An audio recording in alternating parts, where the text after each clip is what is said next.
اور ٹرانسمیشن جس طرح آپ نے کہا کہ تعطل کا شکار کو بھی بحال ہو گیا، اچھا کام ہوا. ایک بڑا اہم سوال ہے سر، امریکی صدر نے الزام عائد کیا ہے کہ پاکستان جو ہے وہ خطرناک ترین ملک ہے اور یہاں کا جو ایٹمی نظام ہے وہ بے ہنگم ہے، کیا کہیں گے اس پر آپ؟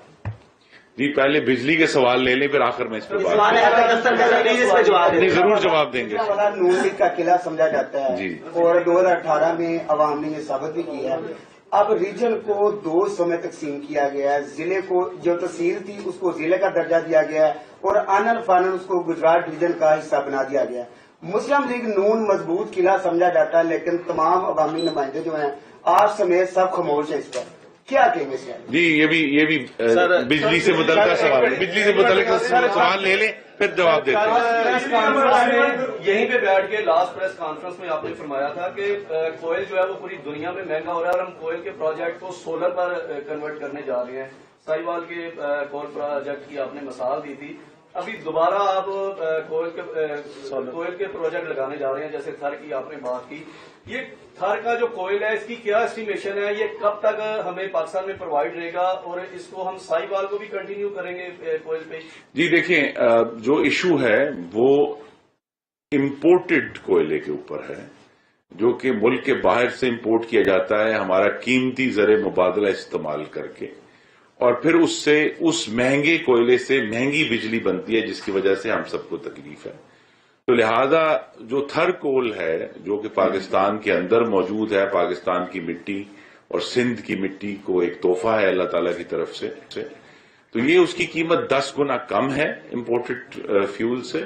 اور دوسرا یہ ہے کہ ہمیں اس پہ کوئی ڈالر خرچ نہیں کرنا پڑا، ہم اسے خود چلانے کے لیے تو ہم نہیں. دیکھیے یہ تو اس وقت جو ایسٹیمیٹ ہے وہ 175 بلین ٹن کوئلہ وہاں موجود ہے اور غالباً ہم سب کی زندگیوں سے زیادہ طویل مدت ہوگی تھر کول کی، جس سے وہ اس ماہ 1 لاکھ میگا واٹ کی ابھی ہم جس طرح میں نے کہا ابھی صرف 990 پیدا کر رہے ہیں اور اگلے سال کے شروع میں 1320 ہو جائے گا. تو اب 1320 میگا واٹ کو آپ کمپیئر کر لیں کہ وہاں 1 لاکھ میگا اتنا کوئلہ ہے کہ 1 لاکھ میگا واٹ بجلی جو ہے اس سے پیدا کی جا سکتی ہے. تو وہ اور اس میں یہ بھی ہے، ہمیں اس کا بھی خیال ہے کہ اس کوئلے کو پاکستان کے باقی حصوں میں لانے کے لیے جو ٹرانسپورٹیشن کا لنک ہے اس پر بھی پرائم منسٹر شہباز شریف نے پچھلے 2 ہفتوں میں ہی اپنی ہدایات جاری کر دی ہیں کہ انشاءاللہ اگلے 6 سے 7 ماہ میں پاکستان ریلوے جو ہے وہ تھر سے اپنی ایک نئی لائن بچھائیں گے حیدرآباد تک، جس کے ذریعے جو ہے وہ کول پورے ملک میں جا سکتا ہے.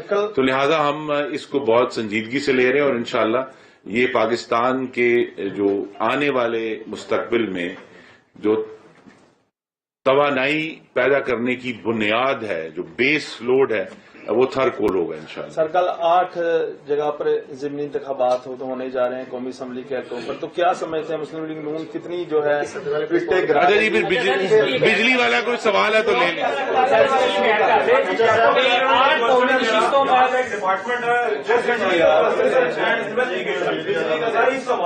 آج تک اس کی کارکردگی کے بارے میں کچھ نہیں بتایا گیا. لاکھوں روپے کی تنخواہیں ہیں، ہزاروں لیٹر تیل ہیں ان کے، اور ان کی کارکردگی پر سوالیہ نشان. نہیں یہ آپ گیپکو کے محکمے کی بات کر رہے ہیں. گیپکو ریلیونٹ ہے، اچھا ٹھیک ہے ڈپارٹمنٹ ہے. ٹھیک ہے سر ان کی کارکردگی کے بارے میں آج تک کسی کو کچھ نہیں بتایا گیا. جتنے پر منتھ 600 لیٹر تیل لے رہے ہیں. ایک ڈائریکٹر یعنی 4-5 گاڑیاں ان کی گاڑیاں 5-5 مہینے سے یہاں سے باہر نہیں نکلی.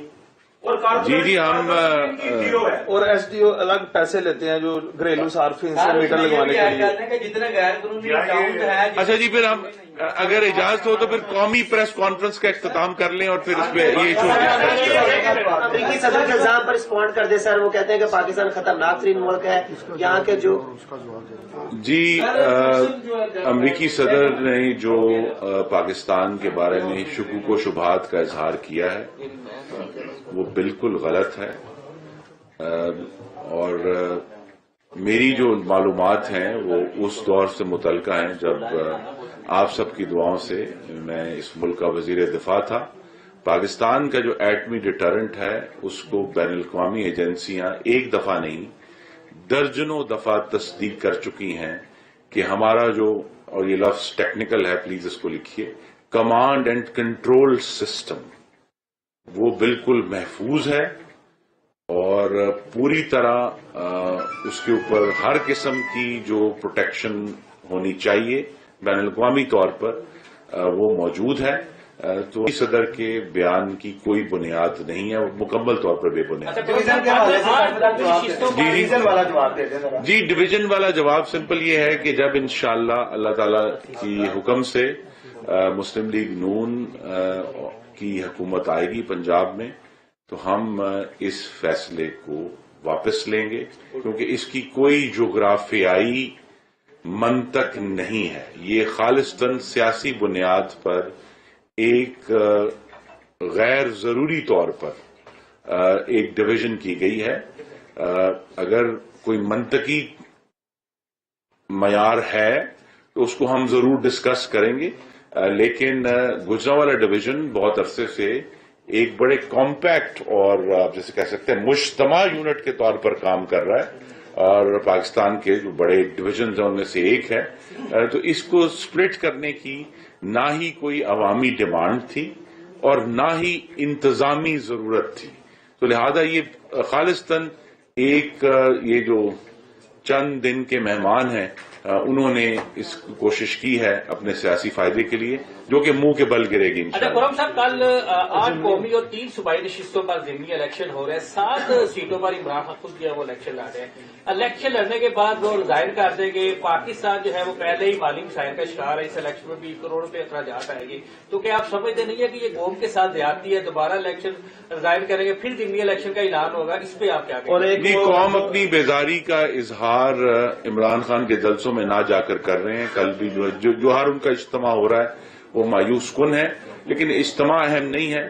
جو کل انتخاب ہو رہا ہے اس میں یہ ضرور ایک گارنٹی ہے کہ عمران خان کی فاسق حکومت کے برعکس جہاں بھی فیڈرل گورنمنٹ کا دائرہ کار ہے ہم کوئی پریزائڈنگ افسر اغوا نہیں کریں گے، ہم گلیوں میں گولیاں نہیں چلائیں گے، ہم ووٹروں کو ہراساں نہیں کریں گے، ہم خواتین کو پولنگ اسٹیشنوں کے باہر ڈرائیں اور دھمکائیں گے نہیں، اور انشاءاللہ صاف اور شفاف انتخابات ہوں گے.